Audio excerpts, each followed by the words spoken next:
The bravest thing you'll ever do isn't being strong, it's being honest, even when your voice shakes.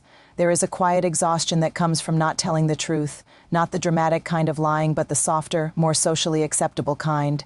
The kind where you nod when something hurts, where you say it's fine when it isn't, where you shrink your feelings, soften your needs, edit your words, all in the name of keeping peace. At first, it feels like survival. It feels like maturity. It feels like love. But over time, something begins to crack inside you. You don't notice it all at once. You just feel more tired, more distant from yourself, less certain of who you are and what you want. Most people don't stay silent because they don't have a truth. They stay silent because they're afraid of what that truth might cost them. Afraid of being misunderstood, afraid of being labeled difficult, afraid that honesty will push people away. So instead, they choose silence. They convince themselves that swallowing their words is strength, that being agreeable is kindness, that staying quiet is safer than being real. But what no one tells you is this: every time you silence yourself, you teach your nervous system that your truth is dangerous, and slowly that belief becomes your identity. The cost of that silence isn't loud. It doesn't explode. It erodes. It shows up as resentment you don't know how to name, as frustration that feels bigger than the moment, as relationships that feel hollow even though you're still present. You start to feel invisible, not because others can't see you, but because you stopped letting yourself be seen. And the most painful part is this: you begin to doubt your own worth, not because you lack value, but because you keep acting as if your voice doesn't matter. Silence has a way of convincing us that we are protecting ourselves, when in reality we are slowly abandoning ourselves. Each unspoken truth becomes emotional weight you carry alone. Each boundary you don't name becomes a lesson in self-betrayal, and over time your body keeps score. You feel it in the tightness of your chest, in the constant overthinking, in the quiet grief of knowing you are capable of more honesty than you allowing yourself to live. Awareness is the first turning point, not fixing, not confronting, just noticing where you hold back, noticing when your mouth says yes but your body says no, noticing how often you choose comfort over clarity, because clarity is uncomfortable. Clarity asks you to risk something. Silence asks you to disappear just enough to stay accepted. And here is the truth most people avoid: belonging that costs you your authenticity is not belonging, it is hiding. Real connection doesn't require you to betray yourself, but you cannot build real connection if you are never fully present, and you cannot be fully present when you are constantly editing who you are to be palatable. The bravest thing at this stage isn't speaking up yet. It's admitting to yourself that silence has a price, that being quiet hasn't kept you safe. It's just kept you small, that the discomfort you've been avoiding externally has been living inside you all along. And once you see that, once you truly see it, you can't unsee it. Because awareness changes the question from what will honesty cost me to what is this silence already costing me? That moment when you realize your truth deserves space to exist, that is where courage quietly begins. Vulnerability has a way of feeling like standing on the edge of a cliff with no net. Even when you know it's the doorway to freedom, it terrifies you. You think about all the ways honesty could be used against you, all the ways your truth could fracture relationships, all the ways you could be seen as weak or unreasonable. And so you hold back. You armor yourself with words you don't mean and smiles you don't feel, telling yourself that this is strength. But in reality, it is a quiet suffocation of the spirit. Vulnerability isn't weakness. It isn't chaos. It is a kind of courage that requires showing up exactly as you are, with all your imperfections, your doubts, your fears, and your longing to be understood. The struggle is real because the world teaches you early that being seen for who you truly are is risky. You are conditioned to hide your cracks, to polish your edges, to make your emotions convenient for others. You learn that if you are too loud, too soft, too sensitive, too opinionated, too honest, you might lose the connection you crave. So you adapt. You compress your feelings, compress your opinions, compress yourself, and the more you compress, the less of you there is to compress, until one day you realize that the person you are trying to protect with your armor is gone. But vulnerability asks you to do the impossible, to release the armor before you know what will happen, to say the truth before you are guaranteed safety, to let someone in before you are sure they will stay. And that is terrifying because it asks you to be uncomfortable with uncertainty. It asks you to embrace fear as part of growth. It asks you to stop measuring your worth based on the reactions of others and start measuring it by the honesty of your own heart. There is a strange freedom in this kind of courage, the kind of freedom that comes when you realize you cannot control how others will respond to your truth, but you can control whether you speak it. That freedom comes when you accept that discomfort is temporary, but the cost of hiding is permanent. That freedom is found when you start to see vulnerability not as a risk, but as a doorway into deeper relationships, self-trust, and the kind of life that doesn't require you to shrink yourself to be acceptable. Every small act of honesty, every moment you choose to speak your truth, even when it trembles in your throat, becomes practice for a life lived fully. The trembling voice, the shaky hands, the pounding heart, all of it is proof that you are alive, that you are engaged, that you are choosing authenticity over avoidance. And with each act, your capacity for courage grows. You begin to understand that vulnerability is not a single act, but a daily discipline, a quiet, constant, radical act of self-respect. And slowly, imperceptibly, you begin to notice the change. You notice the relief in no longer carrying the weight of unspoken truths. You notice the relationships that deepen because people can finally see all of you. You notice a sense of self you never felt when you were hiding behind perfection. And in that noticing, you start to realize the profound truth. Courage and vulnerability are inseparable. You cannot have one without the other. You cannot live fully without risk. You cannot be honest without stepping into discomfort. And you cannot step into discomfort without discovering the power of your own voice. Courage doesn't always roar.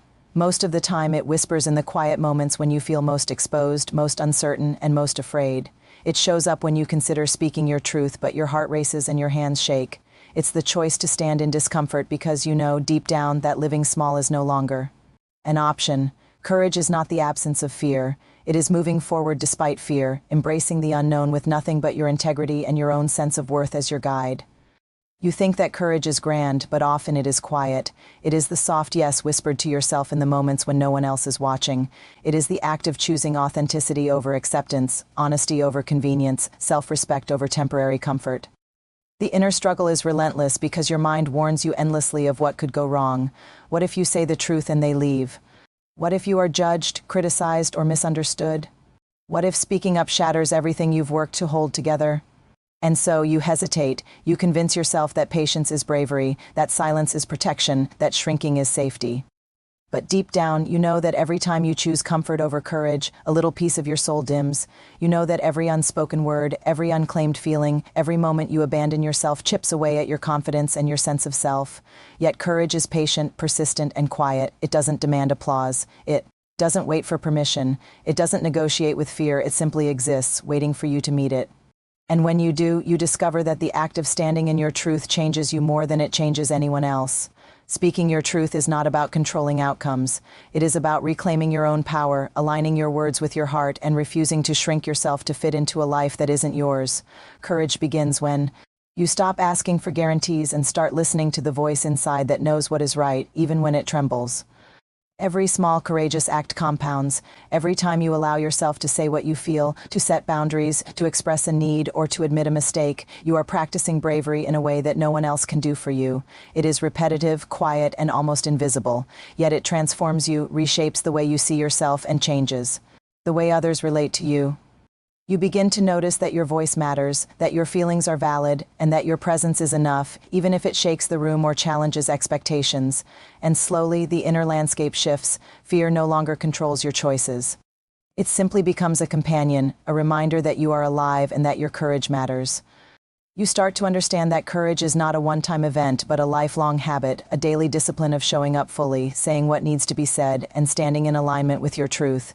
You realize that courage is not the absence of uncertainty or pain, it is the willingness to move through it. It is choosing self-respect over convenience, authenticity over approval, and honesty over avoidance. Ultimately, courage becomes contagious. The more you allow yourself to live honestly, vulnerably, and bravely, the more permission you give others to do the same. The whisper of your bravery calls to those who are still hiding. It reminds them that it is possible to be afraid and still move forward, that it is possible to be trembling and still speak, that it is possible to honor yourself and still show up in the world. Courage is quiet, yes, but it is revolutionary. It is the small, persistent acts of honesty that ripple outward, shaping the life you are capable of living and the person you are capable of becoming. Honesty doesn't just change what others see, it changes the way you see yourself. When you finally allow your truth to breathe, you begin to notice the subtle shifts that happen inside, the quiet liberation that comes from no longer carrying secrets like invisible weights. It isn't always easy. Speaking your truth can feel like shaking the foundations of your world. You worry about how people will react, whether they will accept you, whether they will leave. You imagine the worst-case scenarios endlessly, rehearsing all the ways your honesty could hurt or backfire. And yet, every time you choose to speak, something shifts, something inside your chest relaxes, your shoulders drop, your mind slows, and you realize that your own voice has been waiting for permission to exist. The inner struggle is real because the world has conditioned you to believe that keeping quiet preserves peace, that smoothness is kindness, that avoidance is protection. And for a while it seems easier to hold back, to nod along, to edit your words so no one feels uncomfortable. But the cost of that silence is far greater than the discomfort of honesty. It breeds resentment, self-doubt, and a quiet erosion of self-trust. You start to notice how much of yourself you have deferred to accommodate others, how many moments you've dimmed your presence to make others comfortable, how often you've abandoned your feelings to preserve harmony. And yet, the truth has a way of insisting on being seen. When you finally offer it, it can be uncomfortable, awkward, even painful. People might not respond the way you hope. Some might walk away. Some might challenge or question your motives. That is the risk. But it is also the revelation. The people who are meant to stay in your life will adjust, will lean in, will meet you where you are. And those who cannot hold space for your honesty were never meant to carry the weight of your truth in the first place. Speaking honestly doesn't always change them, but it always changes you. It clarifies your boundaries, strengthens your self-respect, and reshapes the way you allow others to interact with you. Every act of honesty is a small revolution. It rewires your nervous system, reminding you that your voice matters. It teaches you that discomfort is temporary, but the cost of hiding is permanent. It shows you that connection built on pretense is fragile, while connection built on truth, even if tested, can endure. And as you continue to practice this, you begin to notice a remarkable transformation. The relationships that survive your honesty deepen, the ones that cannot survive reveal themselves, and you start to recognize the power of choosing alignment over approval. The freedom that comes from honesty is subtle at first, like a quiet sunrise warming a cold room. You notice it in the way your chest feels lighter, in the way your words carry confidence without arrogance, in the way your mind no longer endlessly rehearses conversations you never had. You notice it in your ability to set boundaries without guilt, in your capacity to connect without fear, and in the sense of self-respect that grows. Quietly but steadily, honesty changes the relationship not only between you and others, but between you and yourself. It restores integrity where compromise once lived, and it creates space for authentic living to take root. And eventually you come to understand that growth is not about controlling outcomes, it's about honoring yourself. The courage to speak, even when it shakes the room or makes others uncomfortable, is a vote for your own self-respect. It is a refusal to abandon yourself for the sake of someone else's comfort.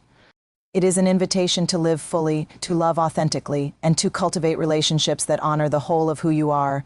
Honesty may not always feel easy, but it is always transformative, and it is the truest form of liberation you can offer yourself. Growth begins the moment you stop abandoning yourself. It begins when you realize that every act of honesty, every boundary you set, every truth you speak, even when it trembles, is a vote for the person you are becoming. You start to notice how much of your life has been spent shrinking, softening, editing, and hiding parts of yourself to fit expectations, to avoid conflict, or simply to survive. And in that recognition there is both grief and relief. Grief for the years you traded your own voice for comfort, and relief that it is not too late to begin again. The first step is not perfect execution, it is awareness, the conscious choice to honor yourself even when it feels risky, awkward, or uncomfortable. The inner struggle at this stage is subtle but persistent. Old patterns rise like shadows, whispering that you are too much, that your needs are inconvenient, that your honesty might push everyone away. Fear tries to convince you that self-preservation means silence. Shame reminds you of every time your truth was rejected, laughed at, or misunderstood. And the temptation to retreat, to fold back into invisibility, is strong because it has felt familiar, safe, even protective for so long. But growth requires a different kind of courage. It asks you to step toward yourself, not away from fear. It asks you to trust that your worth does not depend on approval, and that your voice matters even if the world resists it. Each choice to be honest, each moment you honor your feelings, is an act of radical self-respect. It builds momentum. You begin to feel a quiet pride, not the pride of others' applause, but the deeper, steadier satisfaction of alignment. You notice that when you no longer betray yourself, you carry less resentment, less exhaustion, and less confusion about who you are. You begin to experience clarity in your decisions, boundaries that feel natural rather than forced, and relationships that respond to your authenticity rather than your performative compliance. Growth is not instantaneous. It is incremental, a slow and steady unveiling of the person you have always been underneath all the fear and compromise. And yet, the beauty of this journey is that it is its own reward. You start to recognize that the discomfort of honesty, vulnerability, and courage is temporary, but the impact on your life is enduring. Your emotional strength grows, your sense of self-worth solidifies, your ability to navigate uncertainty and setbacks improves. You realize that self-trust, once earned through consistent honesty,